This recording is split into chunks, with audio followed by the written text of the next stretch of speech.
My plastic surgeon botched my breast reconstruction after cancer, leaving me disfigured and infected. When I complained, he told other doctors I was mentally unstable and blacklisted me from getting corrective surgery. I lived with constant pain for 8 years. When his medical license got suspended, I was testifying for his 15th victim. My name's Tessa, 33, female, and I still remember the sound the exam table paper made when I sat down, like a cheap storm. I'd been cancer brave for a year.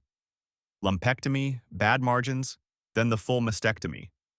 You think the worst part is losing your breast until you look in the mirror and see an outline where your body used to be. I wore my husband's sweatshirts and kept the hood up even inside, like if I could shrink enough, maybe the grief would miss me. Evan, 35 male, was trying to make it normal. He'd narrate NBA highlights while packing my pill organizer, like that could drown the silence in the room. He loved me in a way that was steady, like a porch light you forget is on. He still cupped my face the same. He didn't flinch the first time he saw the scar. I did.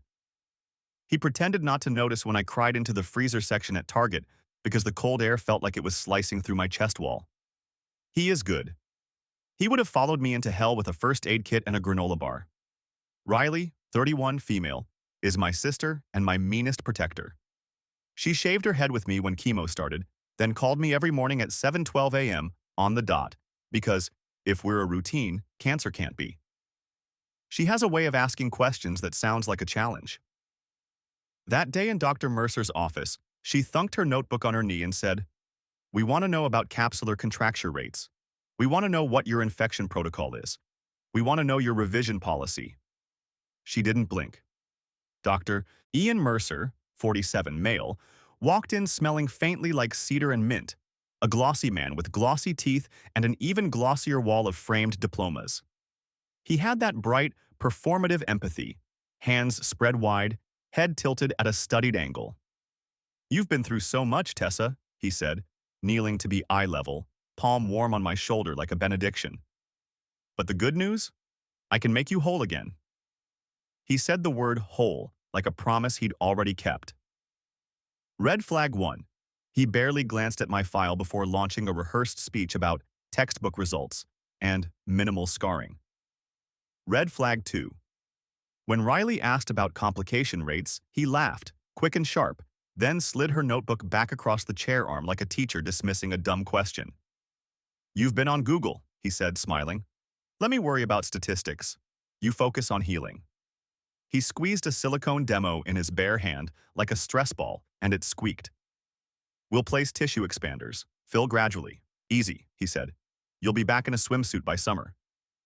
He tapped his framed top doc plaque, and the glass rattled. I watched the corner of a diploma tilt crooked and felt, what? A shift, like a stage light revealing the wrong set. Bree, 26 female, his assistant, wore a headset she never seemed to take off, even when she wasn't on a call. She hovered, all whispers, popping in with forms, and "We're so excited for you." She had a script too. "You'll love Dr. M's art. He's an artist." She said, "Artist," like I was clay.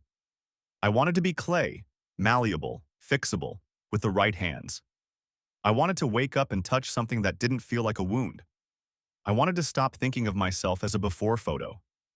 I nodded along, swallowing questions because my voice started to wobble and I didn't want to cry in front of the man who was supposed to make me whole. Evan's knee bounced. Riley's pen scratched. Infection? Drains? Pain management?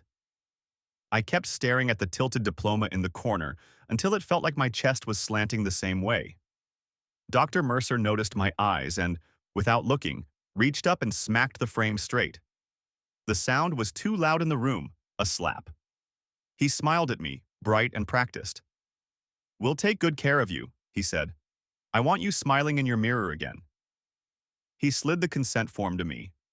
Somewhere in the paper hurricane, I saw the word risks, but the nurse's pen was already uncapped and waiting. I thought of the way Evan still kissed my forehead in the dark. I thought of Riley shaving her head and calling it fashion. I thought, I am so tired of being broken. I signed.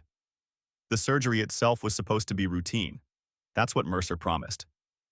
"Textbook," he'd said. But when I woke up, something was immediately wrong. My chest felt like fire under my skin. Not the dull ache of stitches, but stabbing heat that made it hard to breathe. The drains were already filling faster than they should have, and the skin around the incision looked mottled and angry. Evan hovered, terrified but steady, adjusting my blanket, whispering, "It's okay, baby, you're safe," while I bit the inside of my cheek to keep from screaming. Riley noticed the swelling before anyone else. She yanked the blanket down and snapped, "This looks infected already. Why is it this red?" Mercer brushed it off. Literally brushed it off with the back of his gloved hand. "Normal bruising," he said, like Riley was a hysterical ant Googling symptoms. But I knew my body. I'd been through chemo, through ports and surgeries, and this felt wrong. By day 3, the fever started. By day 5, the skin around the expander had gone gray at the edges. I told the nurse I was in agony, that I couldn't move without feeling something tearing inside. She hesitated, whispered, "I'll page Dr. Mercer." But he didn't come for 12 hours.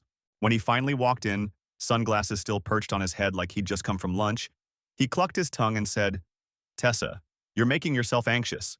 Stress impedes healing." That sentence still makes me want to put my fist through drywall.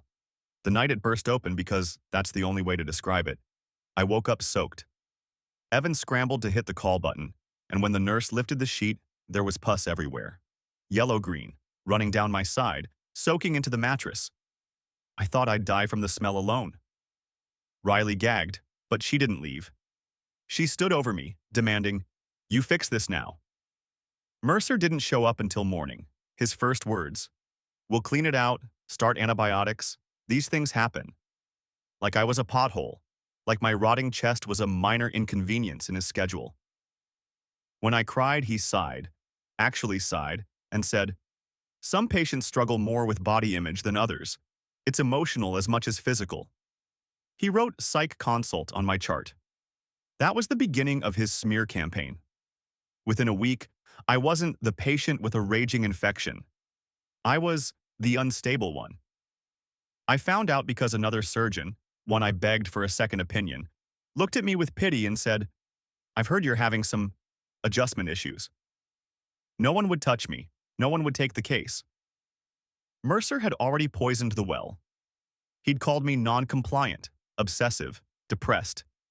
He framed me as too risky, too unstable to operate on.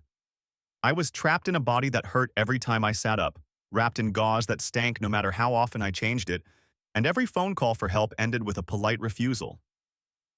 Evan held me when I sobbed. Riley started documenting everything, photos of the wound, dates, times. She said, "If they won't listen now, they'll listen later." But at that moment, I felt like my life had ended in that operating room. Don't forget to subscribe.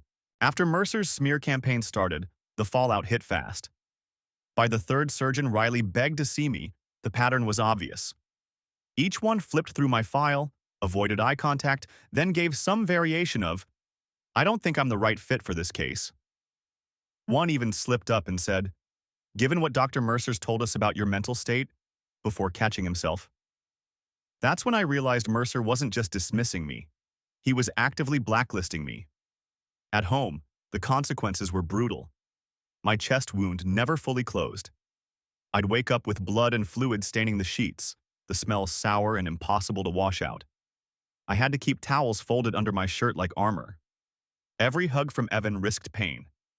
Even small things like reaching for a glass or sneezing felt like knives dragging under my skin. The infection never fully left either. I was in and out of urgent care for IV antibiotics, each time warned, "You need surgical intervention." Each time I begged for referrals, and each time I was told, "Not until the infection resolves." Which of course it never could, not with dead tissue sitting inside me. Mercer, meanwhile, started escalating in ways that proved his instability. When Riley confronted him directly in his office, slamming down photos of my wound on his desk, he didn't stay calm. He exploded. Knocked the folder off, papers flying, shouting that she was harassing a respected surgeon. He actually kicked his trash can across the room. Bree, the assistant, came in like a stage manager trying to usher Riley out, while Mercer stood there red-faced, yelling, You don't understand the burden of dealing with unstable patients. That was his word for me now. Unstable. And he didn't keep it confined to medicine. He started reaching outside. Evan found out when his HR department called him in. Apparently, Mercer had sent a concerned letter to his employer, suggesting that Evan might be enabling my delusions and that it could affect his job performance. Evan came home shaking, holding the letter like it was radioactive. "He's trying to destroy us," he whispered. Meanwhile, my own world shrank. Friends stopped visiting. Some admitted privately that Mercer had hinted I was exaggerating for attention. One even said, "He told us sometimes cancer survivors struggle to let go of victimhood." I can't explain the humiliation of realizing your pain has been reframed as attention-seeking drama.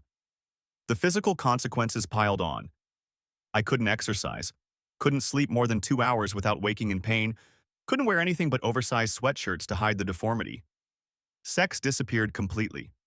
Not because Evan stopped wanting me, but because I couldn't bear for anyone to touch me. We turned into roommates who cried in the same bed, and Mercer thrived on it. He paraded at conferences, his top doc award stacking higher, while I couldn't even get someone to renew my antibiotic prescription without them side-eyeing me like a pill seeker. The tipping point came at year 2. I collapsed in a grocery store aisle, fever spiking to 104, chest throbbing like it would split open again. The ER pumped me full of fluids and antibiotics, but when I asked for a transfer to plastics, the on-call doctor shook his head. "Dr. Mercer has already flagged your case. He says you're not a candidate for revision due to psychological instability." I wanted to scream. Instead, I whispered, "So I'm just supposed to rot?" The doctor didn't answer. He just patted my hand and walked out. That's when I knew. Mercer hadn't just botched me. He'd buried me alive inside a story he wrote. By year 3, I stopped recognizing myself. My body felt like a cage, scar tissue twisting tight, skin lumpy and uneven, still leaking sometimes when the wound broke down again.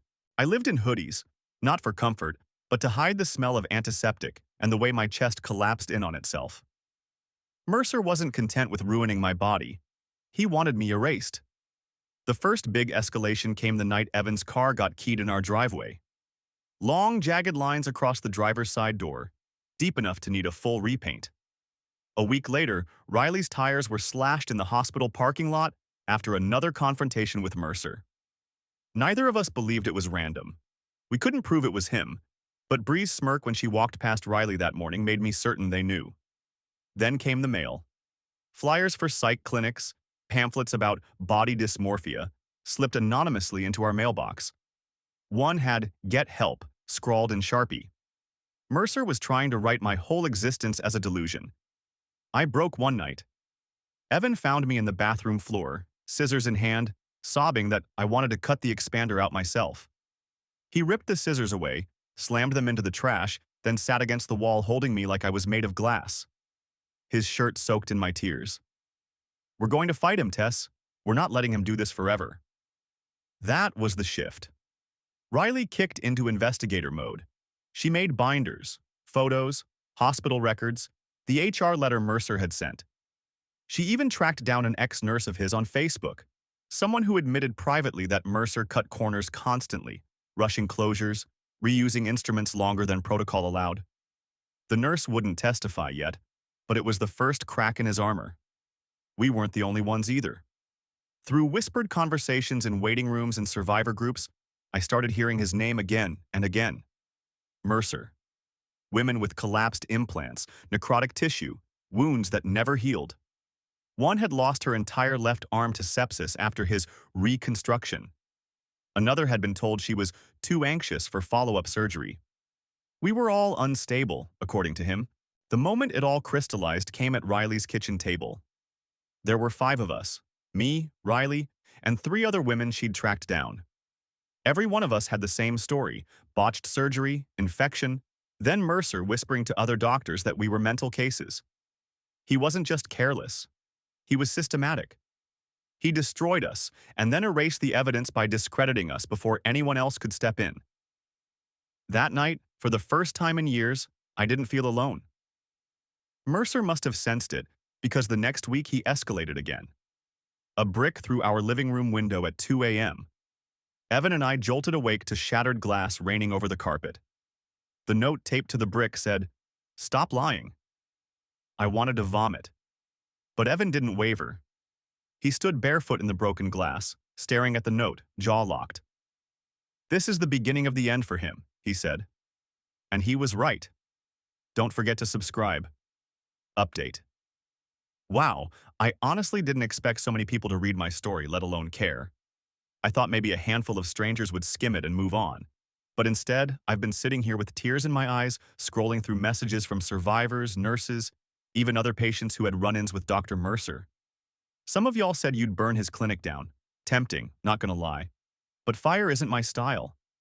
I want him alive and cornered, forced to choke on the lies he fed everyone. A lot of you asked how Mercer had so much power over other doctors. The truth? Reputation and fear. He'd built this shiny image, awards, conference appearances, photos shaking hands with politicians. To question him was to risk your own credibility. And once he branded you unstable, you were radioactive. No surgeon wants the liability of touching you after that. It was the perfect trap. But here's the part I didn't mention before. I wasn't the only one anymore. Riley and I had started reaching out and we found women, dozens of them. Different ages, different cancers, same scars, same smear tactics. One woman, Dana, told me Mercer actually laughed in her face when she begged for corrective surgery, called her fragile. She lost her implant through the skin 6 months later. Some of you said, lawyer up. Trust me, we tried. At first, no one wanted to take on a surgeon with that much clout. But then we found one, an old bulldog of a malpractice attorney who said, he's been untouchable because he works alone. You ladies together? That's a class action. So yeah, things are shifting. Mercer must have caught wind, because he's unraveling. The brick through our window wasn't an isolated tantrum. He's been circling. Bree showed up at my pharmacy one morning, standing 2 feet away while I picked up antibiotics, just staring. Didn't buy anything. Just stood there until I walked out. Creepy as hell. A week later, someone left a dead bird on Riley's porch. Coincidence? Maybe. But I don't believe in coincidences when Mercer's involved. But here's where it gets delicious. One of you commented something like, document every shred, make it impossible for them to deny. That stuck with me, so now we're documenting everything. Photos, voicemails, even Bree lurking at Walgreens caught on Riley's phone. We've got the brick with the note bagged and tagged. We've got signed statements from 3 other women already. And the best part? Mercer doesn't know how to stop himself. The more cornered he feels, the more reckless he gets. Every outburst, every creepy coincidence, every time he raises his voice in public, it's ammo. He thinks intimidation will scare me silent. But all it's doing is digging his grave. I lived 8 years in pain because of him. 8 years of smelling like infection, of flinching when Evan touched me, of believing I was insane because a doctor said so. But now it's him unraveling. And I can't lie. Watching him spiral is the first time in years I've felt something like joy. The lawyer, his name was Cohen, moved fast once he saw our stack of evidence. He filed notices with the state board and started pulling Mercer's case records. Within weeks, Mercer's glossy facade cracked. Hospitals quietly pulled his honorary privileges. A local journalist sniffed around after Cohen leaked a few redacted testimonies. Mercer hated it. Suddenly, his name wasn't attached to awards but to whispers. And that's when he lost control. One night, Evan and I came home to find our porch drenched in something chemical. Bleach, maybe. Plants dead, front doormat half dissolved. A warning. Evan paced the lawn, fists clenched. He's not a surgeon anymore. He's a thug. 2 days later, Mercer showed up in person. I was at the grocery store, slow-moving through the produce aisle, hoodie pulled tight, when I felt someone breathing over my shoulder. I turned, and there he was. Mercer. In his pressed suit, smiling like a game show host. "You should stop this little campaign," he murmured. "It's embarrassing for you." I froze, clutching a bag of apples like a weapon. Riley appeared at the end of the aisle just in time to see him lean closer. She stormed up, shoving him hard enough he stumbled into a stack of paper towels. "Back off," she hissed. He smoothed his jacket, eyes cold, and walked out without buying a thing. What he didn't know? Riley had her phone out the whole time, recorded everything. That clip went straight to Cohen, then to the board investigator. But the revenge that hit him hardest wasn't legal. It was symbolic. We found out Mercer was scheduled to give a keynote speech at a plastic surgery conference downtown. His big ego fest, the kind where he bragged about his art. Cohen suggested we wait, but Riley looked at me across her kitchen table, eyes blazing. "No. He humiliated you in front of every mirror you faced since that surgery. It's time to humiliate him in front of his people." So we did. The morning of his keynote, a group of US survivors showed up outside the hotel. Not screaming, not throwing things, just standing silently in a row, hoodies unzipped to show our scars. Mine puckered and twisted, Dana's collapsed, another woman's chest literally concave. A row of bodies he had butchered, lined up like evidence. The press loved it. Cameras snapped like gunfire. His face when he saw us? Priceless. He froze mid-step, jaw working, sweat beading on his forehead. Bree tried to usher him inside, whispering frantic, but the photographers swarmed. Questions flew. "Dr. Mercer, did you perform surgeries on these women? Why are there so many infections linked to your practice? Did you falsify records?" He bolted. Didn't give his keynote. Left the hotel through the back alley like a rat. That night, the local paper ran the photo front page. Patients protest top surgeon. His name, once untouchable, now printed next to words like lawsuit and unsafe. Evan held me while I read it aloud, voice shaking but steady. 8 years of silence, and suddenly my pain was undeniable. Visible. And for the first time, Mercer was the one hiding his face. The conference protest was the crack. The hearings were the sledgehammer. The state medical board scheduled an emergency review. Cohen made sure every one of us knew the date. When we arrived, Mercer was already there, pacing the hallway in a gray suit 2 shades too small, tie crooked, face blotchy. Bree hovered with a stack of folders, eyes darting like a cornered animal. When my name was called, Mercer actually stood up mid-hearing and shouted, "She's lying! She's unstable! Ask anyone! She begged me for narcotics!" His voice cracked, loud enough to echo down the hall. The board chair banged the gavel. "Dr. Mercer, sit down." I kept my voice even. I described the smell, the pus, the brick through my window. Riley projected the video of him confronting me in the grocery store. His face on the screen was red and sneering. "Stop this campaign. It's embarrassing for you." You could feel the room turn against him in real time. But the most brutal blow wasn't me. It was Dana. She walked in wearing a blouse she unbuttoned to the sternum, showing where her skin had literally collapsed inward after Mercer ignored infection. She didn't raise her voice. She didn't need to. "He called me fragile," she said simply. "Now I can't pick up my own granddaughter." Mercer lost it. He slammed his chair back so hard it tipped over, shouting, "They wanted perfection. I gave them a chance at wholeness. Ungrateful. Every one of them." Bree scrambled to pick up his chair, while board members stared in open disgust. Outside the hearing, he escalated again.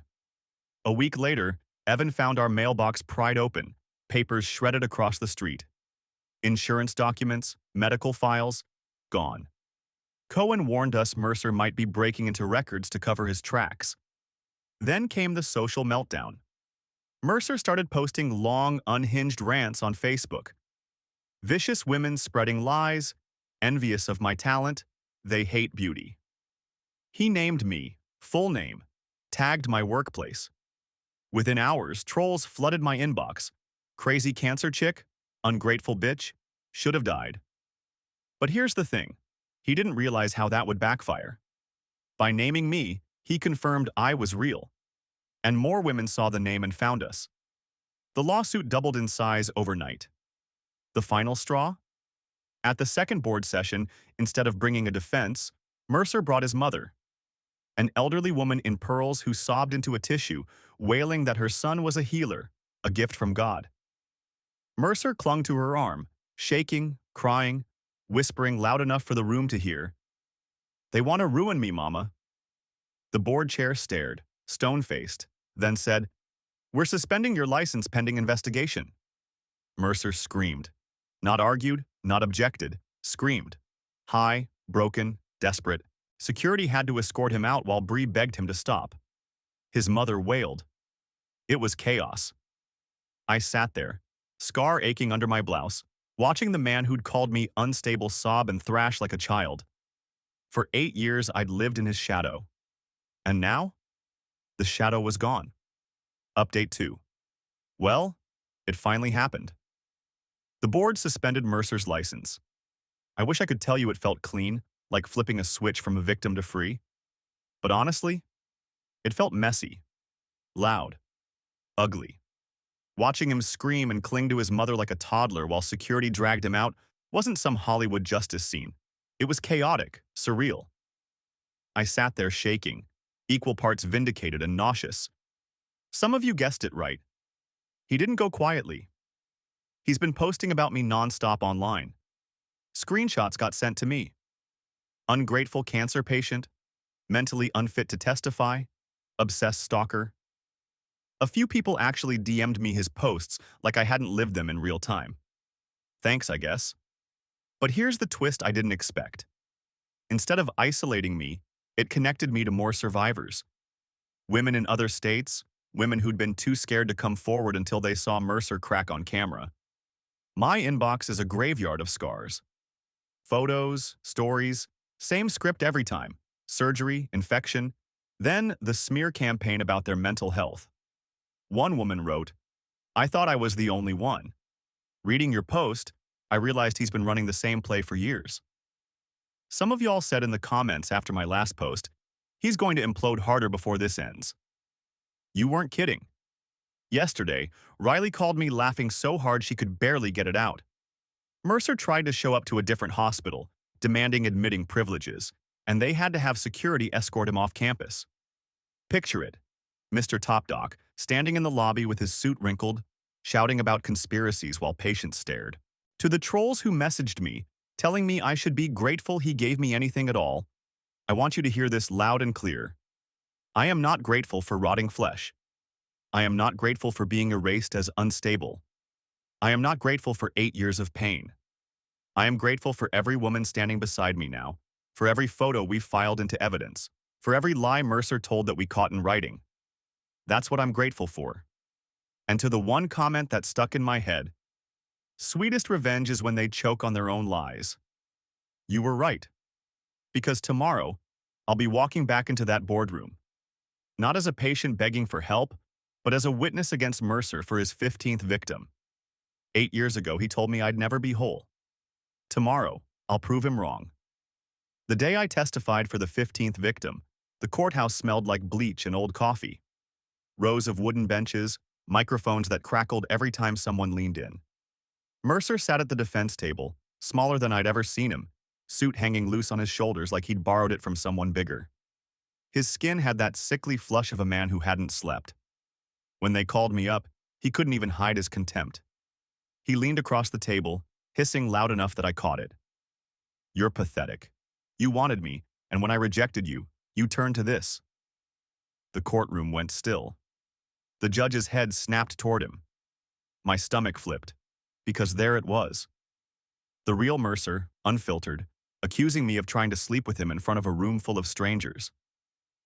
"Dr. Mercer," the judge said, voice icy, "one more outburst and you'll be removed." I steadied my breathing, took the oath, and told the truth. The infection, the smell, the brick through my window, the blacklist. Riley projected the photos, my chest, gray and weeping.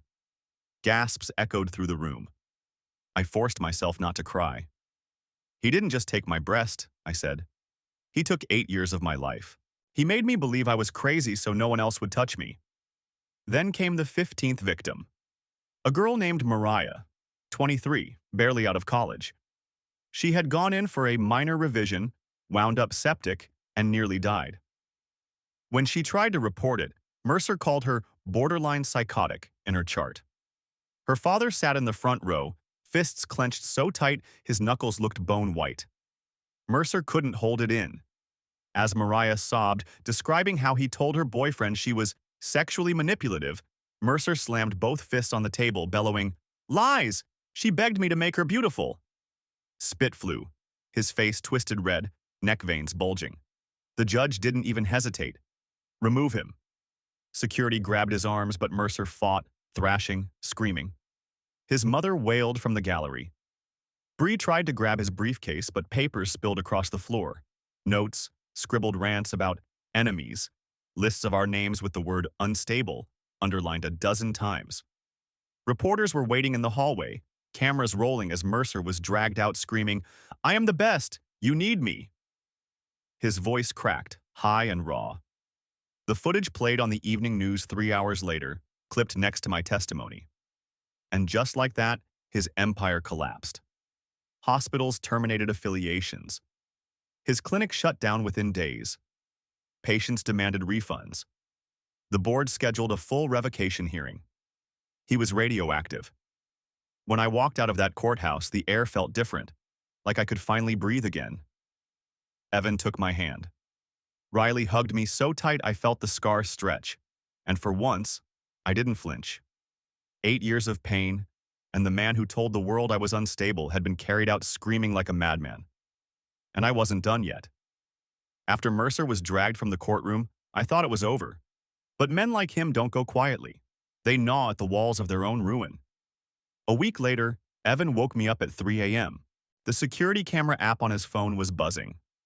On the grainy footage, Mercer standing in our driveway. Not in a suit, not in a mask. Just Mercer in a wrinkled t-shirt, barefoot, holding something shiny in his hand. He stood there for 6 straight minutes, staring at our front door. Then he hurled the object, a framed diploma, cracked glass glittering on the porch, and stumbled off into the dark. That was his last desperate act. The cops arrested him 2 days later, wandering near his shuttered clinic, ranting about conspiracies. Bree had vanished.